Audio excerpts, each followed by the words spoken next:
കുതിരാൻ തുരങ്കത്തിനകത്ത് യാത്രാ ദുരിതം പരിഹരിക്കണമെന്നാവശ്യപ്പെട്ട് യൂത്ത് കോൺഗ്രസ് പാണഞ്ചേരി മണ്ഡലം കമ്മിറ്റി തുരങ്കമുഖത്ത് പ്രതിഷേധ സായാഹ്നം സംഘടിപ്പിച്ചു.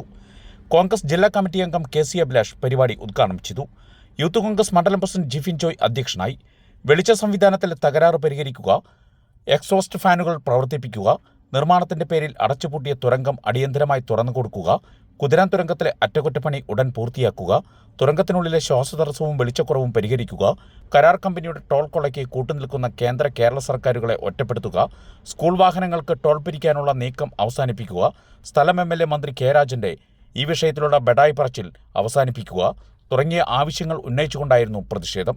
സംസ്ഥാന സർക്കാരും റവന്യൂ മന്ത്രി കെ. രാജനും അപകടകരമായ അനാസ്ഥയാണ് ദേശീയപാതയുടെ കാര്യത്തിൽ കാണിക്കുന്നതെന്ന് ഉദ്ഘാടന പ്രസംഗത്തിൽ കെ.സി. അഭിലാഷ് കുറ്റപ്പെടുത്തി. യൂത്ത് കോൺഗ്രസ് നേതാക്കളായ ജിസൻ സണ്ണി, ജോജോ കണ്ണാറ, ഷനൂബ് വാണിയമ്പാറ, നിബിൻ ദേവരാജ്, കോൺഗ്രസ് നേതാക്കളായ Leelamma Thomas, Babu Thomas, Susheela Rajan, T V. Jose, Reji Panankudi, Mini Nijo, Fazeela, A C. Mathai, Babu Panankudi, P U. Baby Palolickal, Deepa തുടങ്ങിയവർ പരിപാടിയിൽ പങ്കെടുത്തു. തുരങ്കത്തിലൂടെ കടന്നു പോകണം.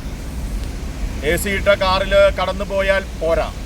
സാധാരണ ഓപ്പണായ വാഹനത്തിൽ കടന്നു പോകുമ്പോൾ നമുക്ക് തുരങ്കത്തിൻ്റെ പകുതിയോളം എത്തുമ്പോൾ ആവശ്യത്തിന് ഓക്സിജൻ ലഭിക്കാതെ യാത്ര ചെയ്യുന്ന ആളുകൾക്ക് ശ്വാസതടസ്സമുണ്ടാകുന്ന സാഹചര്യം കടന്നു വന്നിരിക്കുകയാണ്.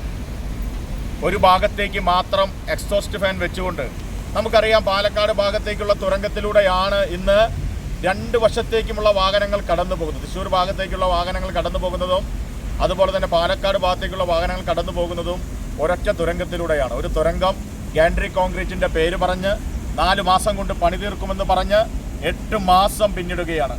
ഇതുവരെ ഗാൻഡ്രി കോൺക്രീറ്റിൻ്റെ പണി പൂർത്തീകരിക്കാൻ കഴിയാതെ ഈ തുരങ്കം അടച്ചുപൂട്ടപ്പെട്ട നിലയിൽ വാഹനങ്ങൾ കടത്തിവിടാൻ കഴിയാത്ത സാഹചര്യത്തിലൂടെയാണ് കടന്നു പോകുന്നത്.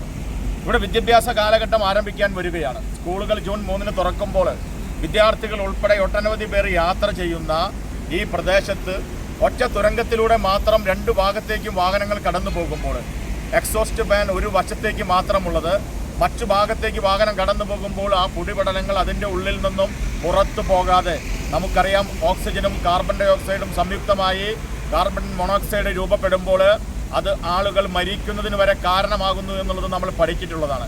അത്തരത്തിൽ കുതിരാൻ തുരങ്കത്തിൻ്റെ അകത്ത് പകുതിയോളം എത്തുമ്പോൾ ജനങ്ങൾക്ക് ബസ്സിൽ പോകുന്നവർക്ക്, വലിയ വാഹനങ്ങളിൽ പോകുന്നവർക്ക് ശ്വാസം ലഭിക്കാത്ത സാഹചര്യം കടന്നു വരുന്നു.